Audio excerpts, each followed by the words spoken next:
Sifter for the ear. News, interviews, reviews, cinema, TV, streaming. Action! Hi, y'all. This is Jerry Williams, a.k.a. TV Jerry. The Richmond Film Network's Screenwriters Lab is an opportunity for writers to improve their craft. Writers submit their scripts and get feedback from peers. 2 scripts are selected per workshop, and anybody may participate. The next Screenwriters Lab event is July 26th, and there'll be a link to register on the webpage for this show at tvjerry.com. I performed with Frank Sinatra, and a very dramatic thing happened. He collapsed that night in that arena in Richmond, and he was in the middle of my way, and I was in the wings, and he went down, boom, and I ran out on the stage. I noticed his lips weren't blue, so I'm thinking it can't be a heart attack. That was famous comic Tom Dreesen talking about the night he witnessed Frank Sinatra pass out during a concert here at the Mosque, now the Altria. He joins former comedy partner Tim Reid, who's bringing Tom to town on July 15th for a fundraiser benefiting the Legacy Media Institute. They formed Tim and Tom, America's first black-white comedy duo in the 60s. Later on, Tim Reid is probably best known as Venus Flytrap on the hit sitcom WKRP in Cincinnati, but he and his wife Daphne Maxwell Reid have lived in Virginia for many years. After Tom and Tim split up, Tom went on to a career that included more than 500 TV appearances and numerous tours, including 13 years as the opening act for Frank Sinatra. He's coming to Richmond on July 15th as a fundraiser for the Reid's Legacy Media Institute, and the show is called The Man Who Made Sinatra Laugh. But in our interview, we covered lots of other stuff. Sifter Review of the Week. Taylor Mack's 24-decade history of popular music on Max. We first discovered Taylor Mack when he performed at the University of Richmond several years ago, and we loved the straight-laced and probably straight walkouts at his outrageousness. We also saw a display at the Museum of Art and Design in New York of the incredible costumes that Judy, that's the pronoun he prefers, wore for this show in 2016. It's a 24-hour performance art concert that features a popular song from every decade, often reframed through a modern lens. The way Mack makes those observations fabulous is simply brilliant. Judy does wear drag, not to look like a woman, but as a metaphor for the theme of the current segment. The show starts with a 24-piece ensemble, and every hour, one member leaves the stage until Judy's alone for the final song. It features delightful surprises and a few moments of touching tenderness. There's also audience interaction in the theater and on stage. Even though this is a recording of the actual event, it superbly captures the magic, wonder, hilarity, and outrage of this dazzling and important artist. I gave Taylor Mack's 24-decade history of popular music 5 out of 5 stars. Tim and Tom, thank you both for coming on the show. Now, Tim, first I want to ask you, because, of course, you were a Virginian native, born in Norfolk and Chesapeake. When did you figure out, hey, maybe I'm going to be an actor? Well, we were, Tom and I were struggling trying to earn money on the comedy circuit. It was a very small circuit at that time. Got an agent for commercials and started doing commercials. And eventually was in a film. Now, Tom, were you a class clown when you were a kid? Did you make people laugh then? Or when did you discover, hey, I got a talent for this? As a little boy, shining shoes in all the taverns in my neighborhood, the last tavern I'd go to was my mom was a bartender and my uncle was behind the bar and he told jokes behind the bar. I just thought that was fascinating. So I could always tell a joke and tell a story, or at least I felt comfortable doing that. But I never thought I'd ever be in show business. Meeting Tim Reid totally changed my life. Well, how did y'all meet? Yeah, a JC meeting, Junior Chamber of Commerce. I was working for DuPont. And my first meeting, Tom was there proposing a program to go into schools, elementary schools, to talk to kids. I volunteered, and the rest is history. How did it evolve into a comedy duo? I was teaching 8th graders the ills of drug abuse with humor, making them laugh, playing records, getting them relaxed, and then planting the seeds of the ills of drug abuse. They were integrated schools. They were black and white children. So Tim and I played off of one another, had a lot of fun. And one day, a little 8th grade girl, her name is Vicky Sarufka, she was walking by us on her way out of the classroom, and she said, "You guys are funny. You ought to become a comedy team." But we went, we started working the Chitlin circuit, black-owned, black-operated nightclubs. We did those kind of clubs. And then finally around the country, and then finally the Playboy circuit. I'm impressed. You remembered this young woman's name who, 50 years ago said you should be a comic? She's bumped into us on many occasions and okay. Made it clear that she was the one. She wants a residual, right? We tried. That wasn't actually... Our first big gig was at 47 and Drexel at a hotel. And the Chicago Daily Defender, one of the most well-loved and honored daily newspapers at that time, and the writer put a review of our act in the Chicago Daily Defender, and he said, Tom and Eddie. And for literally a few weeks, we debated, should we change our name to Tom and Eddie? Oh, wow. Remember his name? Earl Calloway. Earl Calloway. I stayed friends with Earl for many years. He There you passed go. away a couple of years ago. So obviously you're still friends because, Tom, you're coming to town in a couple of weeks to talk about your experiences over life and your career. Breakup's probably not the word, but when y'all decide, hey, we're not going to do the team anymore, we got other things to do? We're having a very difficult time. You know, looking back now, we really were naive about what we were attempting to do. When we got in show business, we thought, oh, they'll accept this. Well, guess what?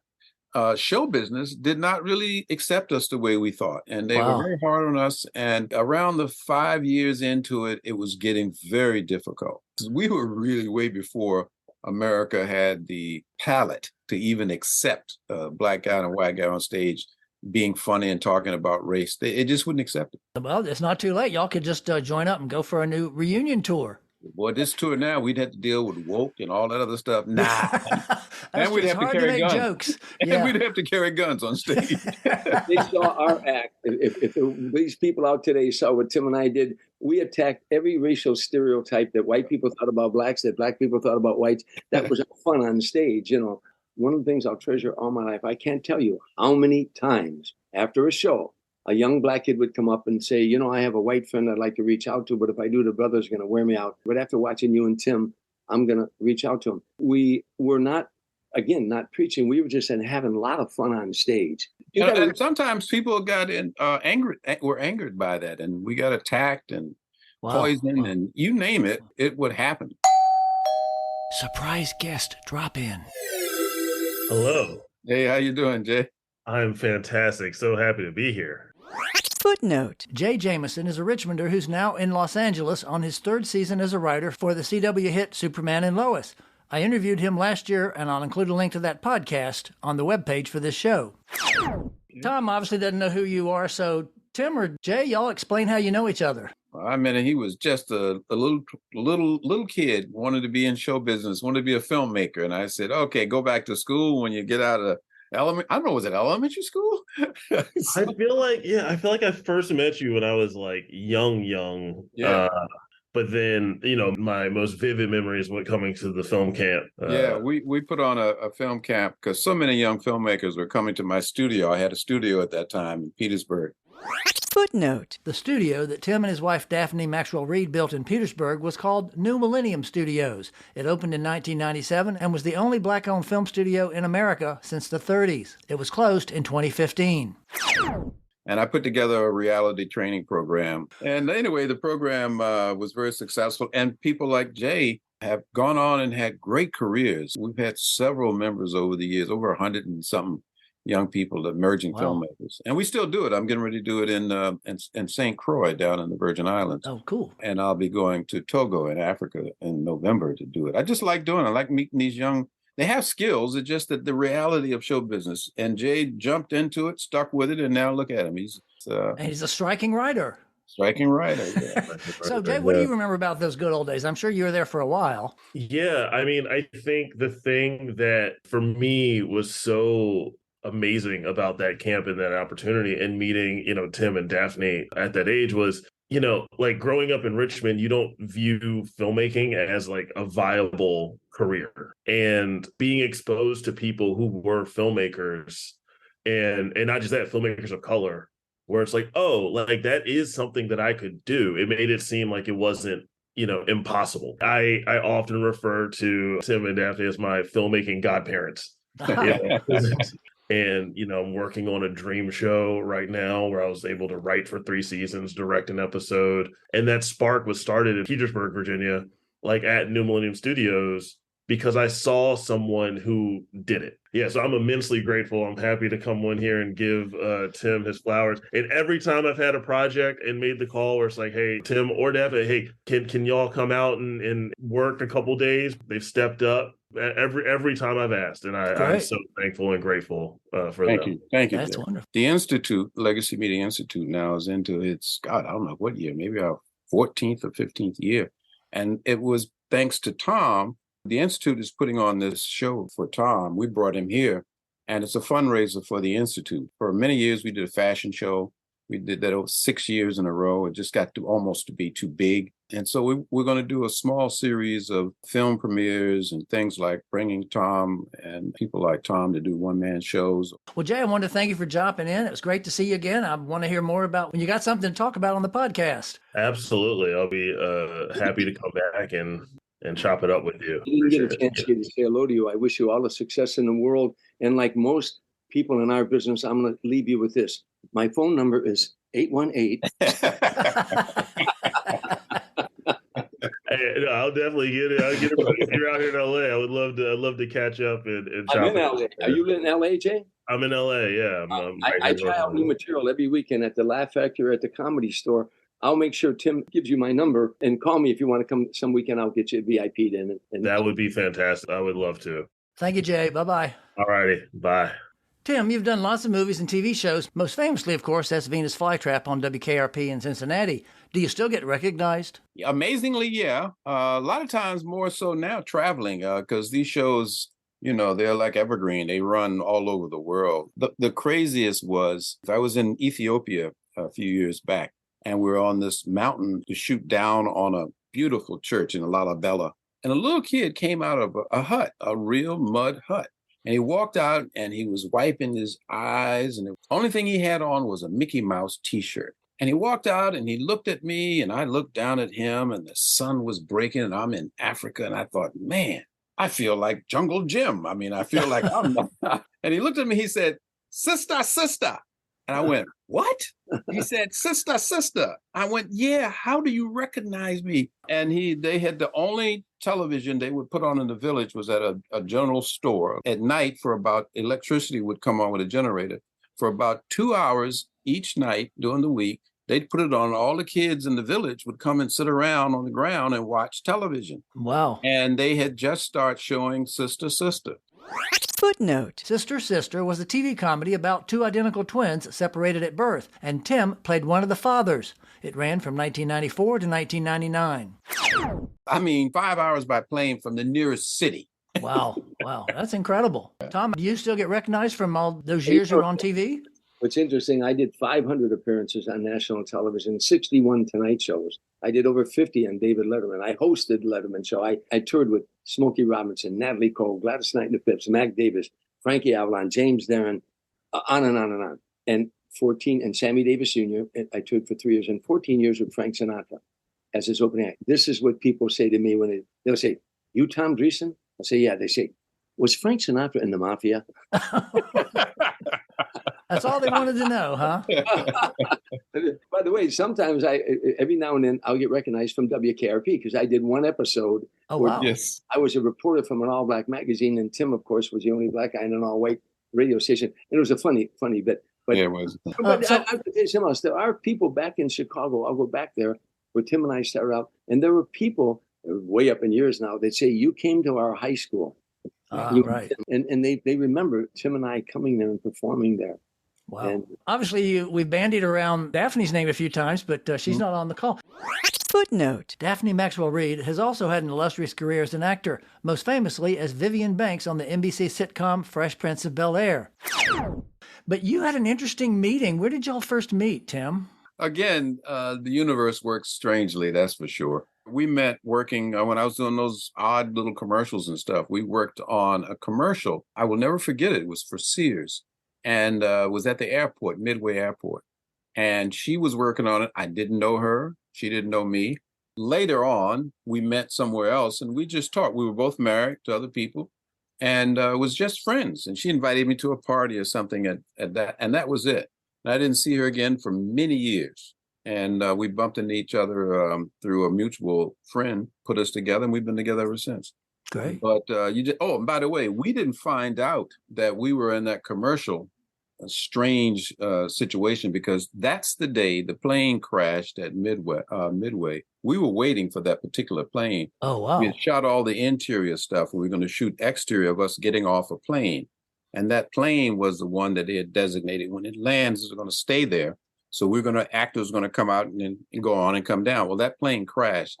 And that's the plane that broke the Watergate because Mitchell's wife was on the plane bringing, I think, $40,000 to somebody. But that's the plane crash. Wow, that's cool. And of course, you're married. And then why did you decide to move back to Petersburg and open New Millennium Studios? Well, that's a long story. I had done a couple shows that I was very proud of. Frank's Place, we got nominated for 9 Emmys, Right. won 3. Footnote. Frank's Place was a sitcom on CBS in the late 80s, and Tim starred as Frank.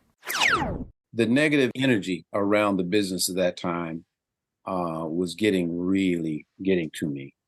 And I told her, I said, I think this show is going to buy the farm. And we moved back to Virginia just to get away from the business. I quit the business for literally 3 years. I sold my Mercedes and bought a John Deere tractor and became a gentleman farmer in Charlottesville and loved it. We stayed there for about 15, 16 years until one day my business manager called me and he said, you like your farm? And I said, I love the farm. It saved my life.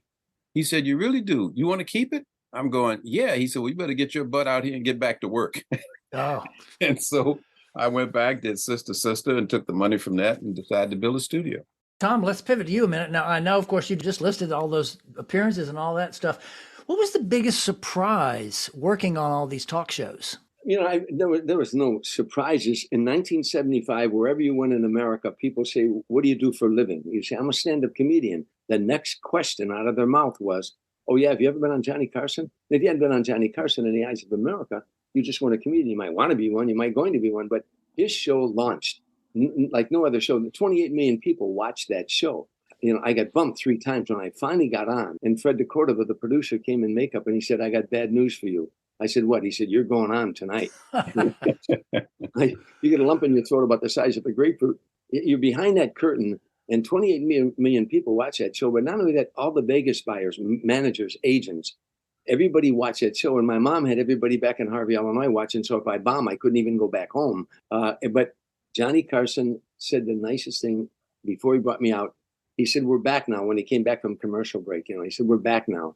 And I'm glad you're in such a good mood tonight because my next guest is making his first appearance on The Tonight Show. That one line, I'm glad you're in such a good mood tonight. And he only did it your first time. He didn't do it after that. And then go out there and you walk out. They open up the curtain and you walk out and you hit that mark and all the bright lights. And I can't see the audience. I'm used to seeing audiences, and I'm talking to a camera. And I got the first joke out and I got a laugh. I got the second joke and I got the third joke and I hear Johnny and Ed McMahon laughing behind me. Oh, wow. And now I got on a roll and I got like 8 applause. And finally, they when I got done, I closed with, I said, you've been a marvelous audience. Show business is a tough life. This is my first appearance on The Tonight Show. So if you like me, just if you like me and you're Protestant, say a prayer. If you're Catholic, light a candle. If you're Jewish, somebody in your family owns a nightclub. Tell them about me. And I go back.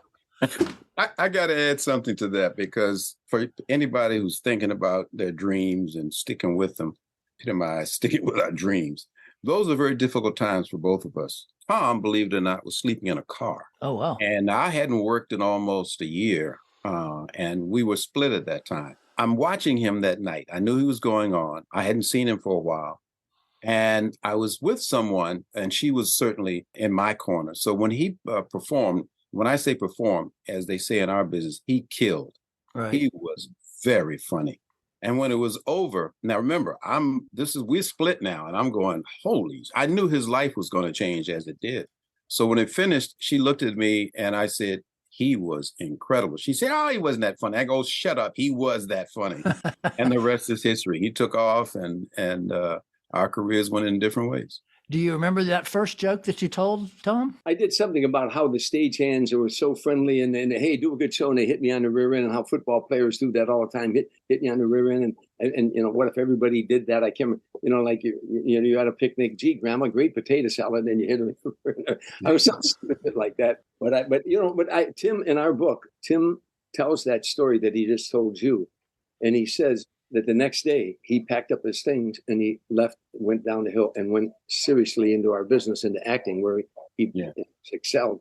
But he said something profound. He said, Tom's biggest break turned out to be my biggest break too, because it opened me up. So other than playing Richmond, which I have to assume you have somewhere in your career, have you ever visited Richmond, Tom? Is this going to be your first? I performed with Frank Sinatra, and a very dramatic thing happened. He collapsed that night in that arena in Richmond. I remember hearing about that. Yeah, I was in the wings. He was in the middle of my way, and it was so warm in there. You know, he stays out all night, and he had catnap during the day, and all he had was a cup of coffee and went over to do the show, so he dehydrated, although it looked like he had a heart attack. He was singing my way. There was one more song to go, which would be New York, New York. He always ended on a up tune. And he was in the middle of my way, and I was in the wings, and he went down. Boom. Wow. You know, and I ran out on the stage, and I'm not a paramedic or anything, but I noticed his lips weren't blue, so I'm thinking it can't be a heart attack maybe. But meanwhile, a doctor ran from the audience up onto the stage, and before you know it, they closed the curtain, and then the rest is history. We went to the hospital. Some real funny stories came out of that. I'll save it for the show. Don't tell me. That's what I was getting ready to say. I was just going to ask. I actually did listen to your Mark Maron. I happened to see that you were on there, and I said, "Oh, I should check this out." And you did tell that one story about Sinatra that I won't ask you to share again because I want people to come see the show. I won't tell that story about Sinatra saving Johnny Carson's life. Yeah, that was probably a little too much. Yeah, that was. You can't tell that, but it really happened. It was really scary. You know. It's a great story. So, Tom, how long are you going to be touring this? I've been doing this show for years. I used to call it An Evening of Laughter and Memories of Sinatra. Now it's called The Man Who Made Sinatra Laugh. I do stand-up comedy. Right. I go to a bar on the stage and I tell a funny story. There's a bottle of Jack Daniels on the bar. And then I tell a funny story, and when the audience is laughing, the lights go off on me, and on the screen, Frank's singing to me that like I'm a bartender. It's 2:45. There's no one in the place except me. And then he goes off screen, and now I'm home. I'm in a bar, and the audience is in a bar with me. And I tell them the first time I heard that voice, I was 10 years old, shining shoes in a bar in Harvey, Illinois. Then I take the audience from that little boy hearing Sinatra on the jukebox in Harvey, Illinois, to one day carrying his coffin out of a church in Beverly Hills, California. Wow. So I take him on that journey, and that part of that journey is Tim and Tom. And I talk about Tim and I talk about how we got together and what America was like in those times. And wow, it's not only a very funny show, but it's also a very emotional show. I mean, people go through a few ranges of emotions listening to it, because he's one of the few people who can tell stories about Sinatra that only he and Sinatra know. Yeah. By the way, make sure, Tim, you keep him well hydrated. We don't want him passing out here. Good call, it isn't all about Frank. It's the journey, my journey through life. And of course, Tim played a major part in that. I mean, the interesting thing about racism in those days, if there was a black guy in the audience who hated white people, hated them with a passion, he wasn't mad at me. He was mad at Tim for being with me. If there was a white guy, a redneck who hated black people, he wasn't mad at Tim. He was mad at me for being with Tim. So we had to put up with that element. A lot of people love what we did, and to this day tell us that. Yeah. But there was always that one element. There's a certain amount of people that just don't want us to get along because they can't prosper if we get along. The more you keep us fighting among ourselves, the more you keep telling them that they hate you and you hate them, the more they thrive. And Tim and I were a threat to that, because we were on stage having a whole lot of fun. And people could see that we're having a whole lot of fun. Yeah. So, Tim, what have you got next on your agenda after this show? Have you got any other projects? Or I finished a few months ago directing a movie. I'm going to premiere it here, actually, probably in September, which will be coming on Hulu. I directed that. I am spending a little time in the Caribbean, working on a project, starting a little business down there. That sounds rough down there in the Caribbean. Yeah, it is. During these few months, it is because of the threat of hurricanes. That's true. But we're doing a lot of stuff, and we're also keeping the Legacy Media Institute going. I still go around the world and do training with emerging filmmakers, especially in countries that young people are beginning to get the breaks. You know, there's so much happening now with this new media. But you still have to have skills. I mean, everything can't be done with an app. It requires some human involvement for a story to be well told. Yeah. And so I've been working with young filmmakers. So one question I always like to ask everybody, when you're not working on stage or working in the sound stage, what are you watching? I'm watching a series that was taken off of the first episodes that were taken off of Netflix because of its it's religious power. It's about the rise of the Turks, the Turkish Empire, and taking over Constantinople. It is an incredible series. I have to watch it on the internet in London because it's the only place that allows it to have English subtitles. And I don't speak Turkish. I've been to Turkey and Istanbul, but I don't speak the language. Do you know what it's called? It's called Osman. The first series that was on Netflix until a lot of people went after the Netflix and made them take it down was called Urtical, Rise of Urtical Resurrection. That brought me into it. Now, this second part of this series is about the son who's now is going to be the one that conquers Constantinople. But history, that's the one thing about entertainment, whether it's stand-up or whatever, it opens your mind if you're lucky. It makes you think beyond what you've been told.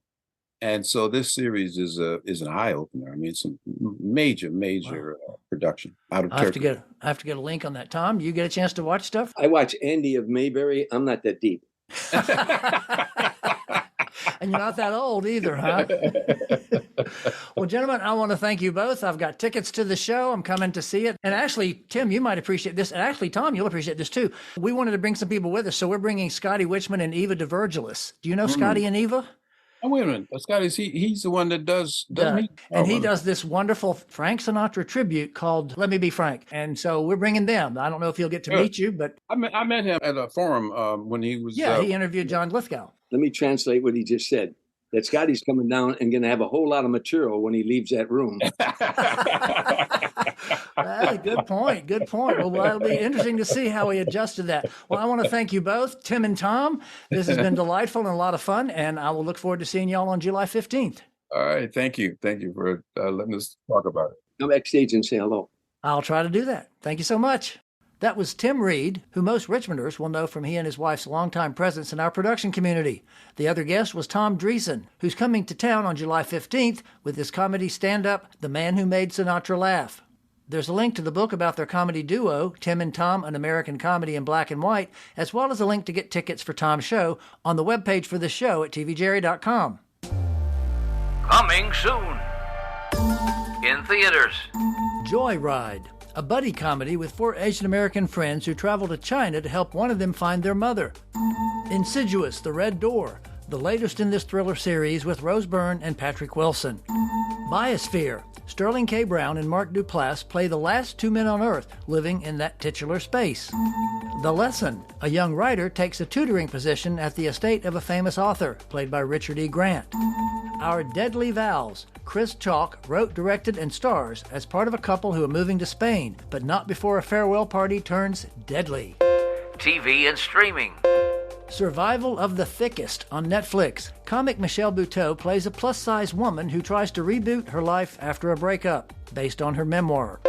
Full Circle on Max. From Steven Soderbergh comes this mystery series with international secrets, starring Claire Danes, Timothy Olyphant, and Dennis Quaid. The Outlaws on Netflix. Ellen Barkin and Pierce Brosnan star as bank robbers who attend their daughter's wedding while the groom's bank gets robbed. V.C. Andrews' Dawn on Lifetime, a 4-part series based on the popular author's book, starring Fran Drescher and Donna Mills. Wham! On Netflix, a documentary about the popular 80s duo. My Adventures with Superman on Adult Swim, and then Max is an animated adventure with Jack Quaid voicing Clark Kent. The Horror of Dolores Roach on Amazon Prime. When Dolores gets out of jail, she tries to start a massage business, but things go horrible. Next week, I'll be interviewing Reggie Rock Blythewood, the creator of the Apple TV hit Swagger, which was shot in Richmond and just entered its 2nd season. And it also features Tom and Daphne in supporting roles. This is Jerry Williams. Thanks for listening. See you next week. For more Sister, including literally thousands of reviews, visit tvjerry.com. That's a wrap.